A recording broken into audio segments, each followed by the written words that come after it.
कलयुग में आप वैश्या को वैश्या नहीं कह सकते, वो है तो वैश्या पर सुनना चाहती है कि मैं सती सावित्री हूं। घूमेगी अर्धनग्न पर सुनना चाहेगी कि हमें देवी कहो। कि अब लड़कियां लाते हैं 25 साल की, जी। अब 25 साल की लड़की 4 जगह वो मुंह मार चुकी होती है, सब नहीं पर बहुत। और वो 25 साल की जब तक आती है तो पूरी जवान होके आती है। जब जवान होके आएगी तो स्वाभाविक है कि वो अपनी जवानी कहीं ना कहीं तो वो उसकी जवानी फिसल जाएगी या जाएगी। तो ये कथावाचक है अनिरुद्धाचार्य। महिलाओं की जवानी पर बात करते हैं, महिलाओं के कपड़े पहनने पर बात करते हैं, महिलाओं को वेश्या तक कह देते हैं। और जब अपने आप को घिरा हुआ पाते हैं तो खुद की तुलना वो प्रेमानंद जी महाराज से कर देते हैं और उसके बाद में ठीकरा फोड़ देते हैं मीडिया पर, उसके बाद में ठीकरा फोड़ देते हैं बॉलीवुड पर। इसीलिए पूछता है इंडिया, क्या बॉलीवुड हिंदुओं में फूट डालने की कोशिश करता है? क्या बदनामी का ठीकरा बॉलीवुड पर फोड़ना अनिरुद्धाचार्य जिसे सही बता रहे हैं, क्या वो सही है? क्या बाबाओं के बयान से अब अर्थ का अनर्थ हो रहा है? कुछ चुनिंदा ऐसे कथावाचक जो हैं, कथावाचन का जो मंच है, भागवत का जो मंच है, वो एक अलग प्रपंच के लिए इस्तेमाल कर रहे हैं। ये वो तमाम सवाल है जिन्हें जानने की कोशिश करेंगे। हमारे साथ में जो खास मेहमानों का पैनल है वो आपको जल्दी से आपको मिलवा देती हूँ। आचार्य शैलेश तिवारी जी हमारे साथ में मौजूद हैं, हिंदू धर्मगुरु हैं, हिंदू धर्मगुरु एच.एस. रावत जी भी हमारे साथ में मौजूद हैं, सोशल एक्टिविस्ट मीनल पाठक जी भी हमारे साथ में मौजूद हैं, आचार्य महामंडलेश्वर कृष्णाश्री जी जो हिंदू धर्मगुरु हैं हमारे साथ में मौजूद हैं, शिवानी दुर्गा जी साध्वी हमारे साथ में मौजूद हैं, नेहा शालिनी दुआ सोशल एक्टिविस्ट हैं वो भी हमारे साथ में मौजूद हैं। आप सभी का बहुत बहुत स्वागत है। लेकिन जिस तरह से इस पूरे मामले को लेकर अलग तरह से चर्चा हो रही है, सिर्फ ये कहा जाए एक तबका नहीं बल्कि पूरे भारत में, विदेशों तक में चर्चा होने लगी है। दूसरी तरफ अब का एक तबका ऐसा भी है जो अनिरुद्धाचार्य के इन बयानों को सही ठहरा रहा है, उनका समर्थन कर रहा है अपने आप में। शिवानी दुर्गा जी, मैं चर्चा आप ही से शुरू करने जा रही हूँ क्योंकि आप एक महिला हैं, महिला साध्वी हैं। अनिरुद्धाचार्य के इस बयान को, और इस बयान को नहीं, इस तरह के तमाम बयानों को लेकर क्या कहेंगी? हर हर महादेव आप सभी को। ये मुझे तो बिल्कुल भी, देखिए मैं उस दिन भी ये डिबेट में कहा था जब डिबेट हुई थी, ये थोड़ा सा दुर्भाग्यपूर्ण है कि हम संत महात्माओं को बहुत गंभीर प्रवृत्ति मानते हैं, एक आदर्श मानते हैं और दुनिया उनके पास जाती है गाइडेंस के लिए। लेकिन अगर उनके मुख से ऐसे शब्द बाहर आते हैं, शायद स्वामी अनिरुद्धाचार्य जी को ये पता नहीं है कि जो वेश्या जिसकी वो बात कर रहे हैं, जिस शब्द का उन्होंने इतना अनादर करते हुए प्रयोग किया है, हमारे यहाँ वेश्याओं ने धर्म की लड़ाइयां भी लड़ी हैं और राष्ट्र के लिए भी आवश्यकता पड़ने पर वो लड़ी हैं। शायद ये उन्हें पता नहीं होगा। हमारे यहाँ बंगाल में दुर्गा माँ की मूर्ति जब बनती है दुर्गा पूजा के लिए, तो वेश्या की घर की मिट्टी उसमें लगाई जाती है। बिल्कुल। उसके बिना वो पूजा अधूरी मानी जाती है, वो मूर्ति में प्राण नहीं माने जाते। वेश्या का कर्म, आप वेश्या बोल रहे हैं लेकिन वेश्या का कर्म है समाज को की गंदगी को साफ करना। इसको अगर आप समझ करके देखें तो शायद उन्हें ये चीज ज्ञात नहीं है। फिर इस तरह के बयानों का बार बार आना लोगों के दिमाग में भ्रम भी पैदा करता है कि क्या ये पब्लिसिटी स्टंट है, क्या आजकल साधु संत भी, कथावाचक भी जो है पब्लिसिटी के लिए ऐसे शब्दों का प्रयोग करने लगे हैं। तो मेरा ये मानना है साधु संतों को इन विवादों से बचना चाहिए, स्पेशली कथावाचकों को, क्योंकि करोड़ों की संख्या में उनके फॉलोवर्स होते हैं। तो ऐसे विवादों से बचना चाहिए, उन्हें कथा पे फोकस करना चाहिए और अच्छे एग्जाम्पल से अपने अनुयायियों को समझाना चाहिए, ना कि इस तरह के एग्जाम्पल्स दे करके। देखिए, अपने आप में जो शब्द हैं वो बहुत गंभीर हो जाते हैं क्योंकि ये कोई पहला ऐसा मौका नहीं है। अनिरुद्धाचार्य जो कथा वाचन करते हैं, लेकिन कथा वाचन के दौरान जिस तरह से उनके जो तमाम वीडियोस हैं, कई बार वो मीम का शिकार हो जाते हैं, कई बार वो हंसी का पात्र बन जाते हैं, कई बार उनके माध्यम से जो लोगों को सलाह दी जाती है, माता सीता को लेकर जो बातें कही जाती हैं, कई बार उस मंच के माध्यम से अन्य लोगों को, युवाओं को जो नसीहत दी जाती आती है, प्रश्न चिन्ह खड़े होने लगे हैं अब तो कथावाचन को लेकर। आचार्य शैलेश तिवारी जी, ये कथावाचन का मंच है या फिर एक अलग किसी विषय का प्रपंच हो गया, या फिर एक सस्ती पॉपुलैरिटी का एक जरिया बना लिया है अनिरुद्धाचार्य जी ने? नैना जी, सबको मैं हर हर महादेव बोलता हूँ। सावन का पावन महीना है। शिवानी दुर्गा दीदी से बहुत समय के बाद मुलाकात हो रही है मीडिया के माध्यम से।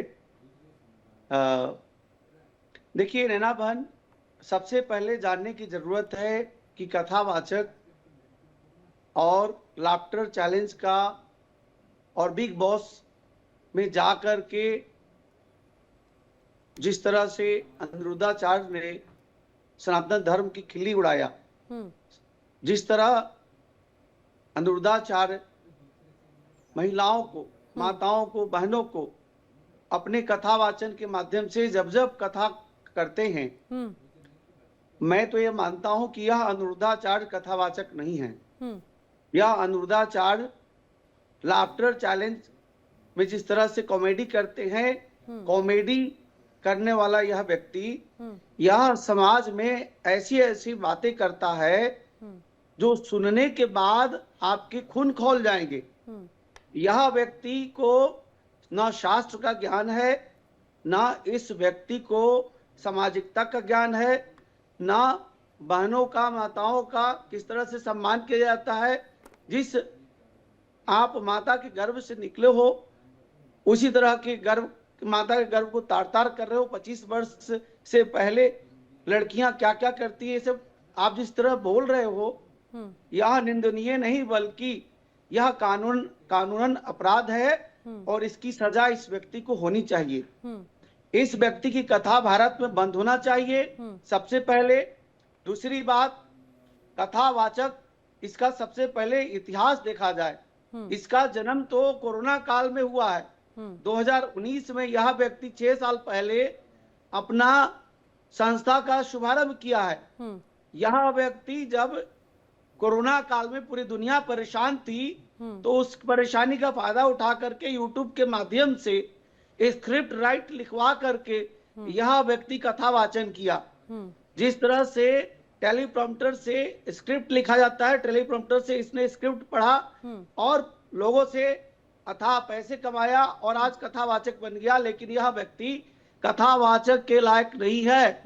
मैं भारत सरकार से मांग करता हूं, जांच करने की जरूरत है कि क्या जिस तरह 1000 10,000 महिलाओं, माताओं को यह व्यक्ति पालने की बात करता है, मुझे पता चला है कि जिन माताओं को सरकारी रूप से, जिन्हें रिटायरमेंट के बाद पेंशन मिलता है, उस पेंशन के पैसे को उन लोगों से लेता है। कुछ लोगों के देखिए ये गंभीर आरोप हैं, लेकिन बिना तथ्य के बिना तथ्य के नेशनल टेलीविजन पे ऐसे कोई आरोप लगाना मुझे लगता है उचित नहीं है। लेकिन जी नैना जी, मैं आपको बताना चाहता हूं कि कोई भी बेटी जब IIT की तैयारी करती है, MBBS की तैयारी करती है, एक बार में नहीं पास करती। UPSC की तैयारी करती है, एक बार में नहीं पास करती, 2 बार में पास करती है। ग्रेजुएशन करते करते 20-21 साल हो जाता है, 25, 26, 27 साल लग जाते हैं। जो लड़की बिहार से, पटना से, जो बेटी, जी बिल्कुल, ये बात आपने इंपॉर्टेंट बात कही है सर। जिस 25 वर्ष की आयु का जिक्र किया है आचार्य जी आपने, और जो अनिरुद्धाचार्य बार बार जिसका जिक्र करते हैं, आपने ये कहा जाए कि उन्होंने हर एक लड़की को, हर उस लड़की को जो अपने लिए, अपने सपनों को पूरा करने के लिए, अपने परिवार के सपनों को पूरा करने के लिए, उनके भरोसे को जीतते हुए कुछ काम करने के लिए निकलती है, मेहनत करती है, आपने सबको एक कटघरे में खड़ा कर दिया और सबको आपने एक तरह से गलत काम करने वाली बता दिया। आपने उसे वैश्या बता दिया, आपने उसे जाने क्या क्या नहीं कहा। अपने आप में ये बहुत हैरान कर देता है। कृष्णश्री जी, यही सवाल मैं आपकी तरफ लेकर आना चाह रही हूँ। कथावाचक कहा जाता है कि एक ऐसा व्यक्ति जो मंच से कहा जाए कि जो तमाम अनुयायी है ईश्वर को जोड़ने के, या फिर ईश्वर के उपदेश जो हैं, जीवन को सुधारने के उपदेश, अच्छी बातें जो हैं लोगों के साथ में साझा करते हैं, लोग उनसे तकलीफ लेकर पहुंचते हैं साझा करने के लिए, और वो जो उन्हें टिप्स देते हैं, जो सुझाव देते हैं, वो ऊट पटांग जाने क्या क्या कह देते हैं। वो तय करेंगे कि लड़की कौन पवित्र है, कौन अपवित्र है। वो तय करेंगे 25 साल की लड़की आखिर क्या कर कर आई है, क्या नहीं। ये पूरे एक तरह से महिला विरोधी क्या उन्होंने एक मुहिम चला रखी है क्या? सबसे पहले आपके चैनल के माध्यम से पहले हमारे जितने आचार्य हैं उन सबको प्रणाम, हर हर महादेव। और ये मैं बोलना चाहूंगी, अनिरुद्ध आचार्य जैसे कथावाचक जिन्होंने सनातन का मजाक बना रखा और अपनी तुलना एक तो जो है प्रेमानंद जी से कर रहे हैं। अरे तुमने जितना गंद बोलना था, जो तुम्हारे अंदर है गंदापन, वो तुमने बोला। वहां पे जो महिलाएं बैठी रहती हैं, मैंने पहले भी कहा था उनको बहिष्कार करना चाहिए, इनके आश्रम में नहीं जाना चाहिए। और उन महिलाओं का ही खाते हैं। आप कथा सुनाते हैं, वहां पे भंडारा चल रहा होता है, कहाँ से पैसा आ रहा है? भंडारे के चक्कर में कुछ हमारी जो महिलाएं हैं वहां बैठ के अपनी बदनामी करने खुद जाती है। ऐसे कथावाचकों का बहिष्कार करके ऐसों को जेल डाल देना चाहिए। दिमाग नाम की चीज नहीं है, ये मिमिक्री वाले बाबा है। इनको जो है सिर्फ रील बनानी है, हंसने वाली, और कुछ नहीं। ये किससे तुलना कर रहे हैं? संतों से तो बिल्कुल ही ना करें। हमारे साथ में हमारे धर्म गुरु जो है शैलेश तिवारी जी हैं, एच.एस. रावत जी हैं, शिवानी दुर्गा जी हैं। अरे ये देखिए, ये है बाप। और दूसरी बात, ये बिग बॉस में जाते हैं और कहते हैं बॉलीवुड वाले इनको बदनाम करेंगे, जो खुद जाते हैं। और बॉलीवुड की जो है, जो वहां पे जो कास्ट, जो इनके सामने जो लोग आए थे जब ये बॉलीवुड में गए थे बिग बॉस में, उस समय के लोग जब इनके वहां आए तो उनकी क्या स्वागत कर रहे थे। और जब हम लोग गए थे उस दौरान, तो हम लोग उधर से निकल रहे थे, हमने कहा चलो गौरी गोपाल आश्रम देख लेते हैं। इतना भी समय नहीं था इनके पास कि हमारे पास 10 मिनट क्या 5 मिनट भी बैठ जाए। बहुत जल्दी में, थोड़ी देर में पता लगा कि बॉलीवुड की वही एक्ट्रेस आ रही हैं। ये महाराज इतनी देर तक बैठ के फोटो सेशन चल रहा है, और हमारे अगर साथ में जो थे फोटो नहीं खींचने देना, ना अपने आश्रम की नहीं हम यूट्यूब पे डाल देंगे, ये डाल देंगे। सरासर इनके पास कहाँ से पैसा आता है और कहाँ, यानी कि जो महिलाएं अभी हमारे भाई बता रहे थे शैलेश तिवारी जी, सचमुच में जो पैसे वाली लेडीज हैं उन्हीं को इन्होंने वृद्धाश्रम में रखा है। फंडिंग कौन कर रहा है, कहाँ से आ रहा है? रोज इतना खाना बनता है, खाते हैं, तो कहाँ से आ रहा है? ऐसे लोगों का अगर बहिष्कार नहीं करा, इनके खिलाफ केस होना चाहिए, इनको जेल में डाल देना चाहिए, तभी जाके सुधरेंगे। वरना ये कुछ भी बोलेंगे। महिलाओं को क्या समझ रखा है? तुम्हारे घर में महिला नहीं है, तुम्हारी माँ नहीं है, तुम्हारी बहन नहीं है, तुम्हारी बीबी नहीं है। पहले आप उनसे पूछो कि 25 साल में जिस तरीके से इस तरीके से कह रहे थे, तो इनके हाथों से पता लग रहा है कि ये कितनी गंदी तरीके से। ये क्या किसी संत तो मैं नहीं कहूंगी, क्योंकि संतों की तुलना अनिरुद्धाचार्य से करना बहुत ज्यादा बेईमानी हो जाएगी।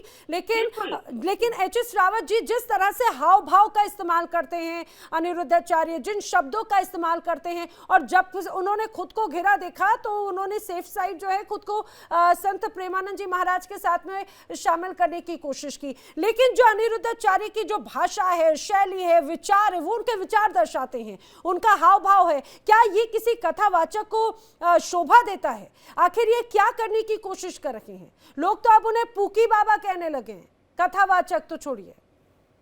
नैना जी, सनातन धर्म एक ऐसा धर्म है, इसमें चोला पहन लो आप और लोगों को मूर्ख बनाना शुरू कर दो, और एक PR कंपनी आप हायर कर लो और आप बहुत अच्छे बाबा बन जाओगे। इसमें कोई दो राय नहीं।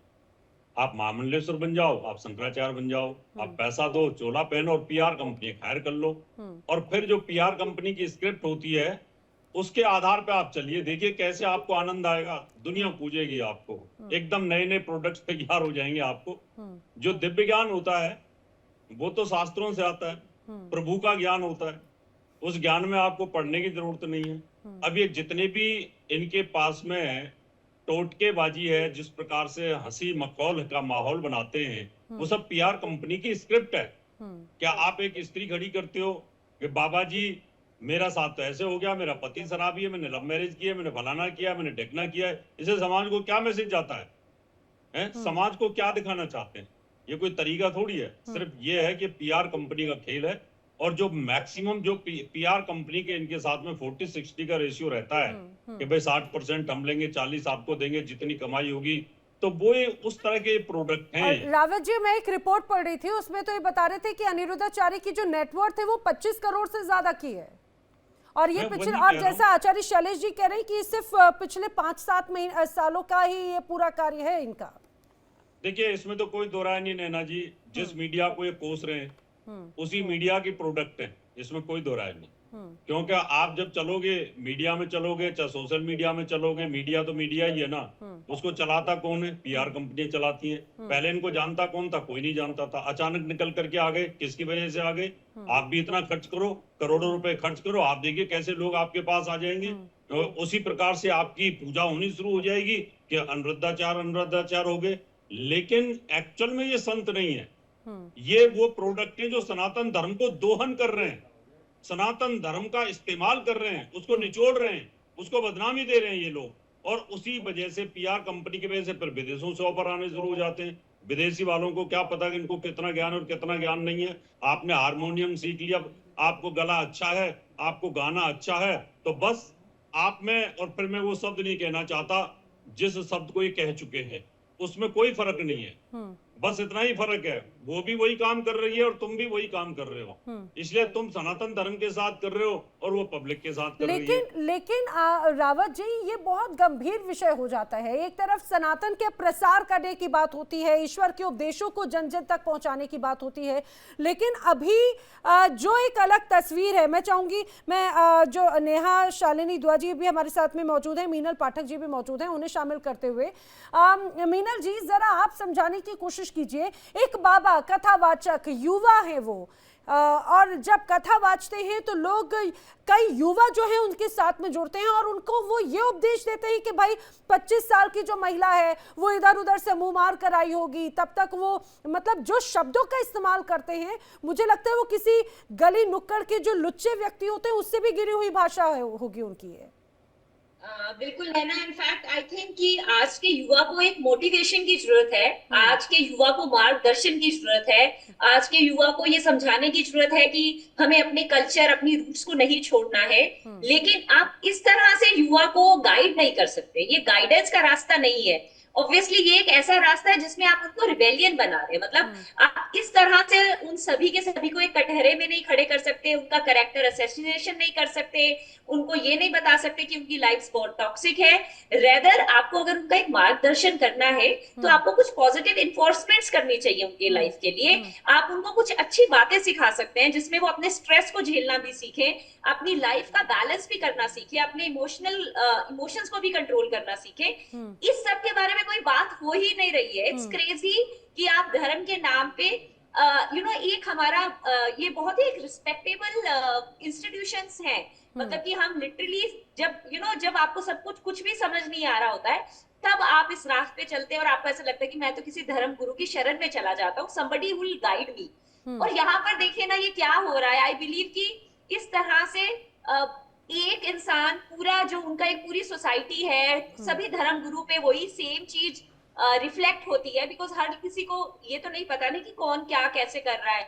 और उस तरह से मीडिया में अभी एक दो बार बहुत सारे लोगों के सिमिलर लाइंस पे कुछ बातें भी आई, फिर बाद में बहुत क्लैरिफिकेशंस आई। But I need to say कि as a normal as a common man, हर किसी को धर्म गुरु को एक बहुत ही पूजनीय और एक बहुत ही रिस्पेक्टेबल पेडेस्ट्रल पे देखते हैं। अगर आप इस तरह के वर्ड्स बोले, जैसे उन्होंने बोला है कि वेश्या और मुंह मारना, ऐसे तो कोई आम आदमी भी बात नहीं करता है। These are not the words which a normal person also use। आप सोचिए ना कि ये समाज के लिए कितना बुरा है, बिकॉज आपको वैसे ही लाखों लोग फॉलो कर रहे हैं, वो देख रहे हैं, वो उस तरह से सभी लोगों की आईज में नारियों की इज्जत कम होगी क्योंकि आप ऐसा कर रहे हैं। आप समझ रहे हैं कि मैं क्या बताना चाह रही हूँ? आप पूरा समाज का एक पर्सपेक्टिव है।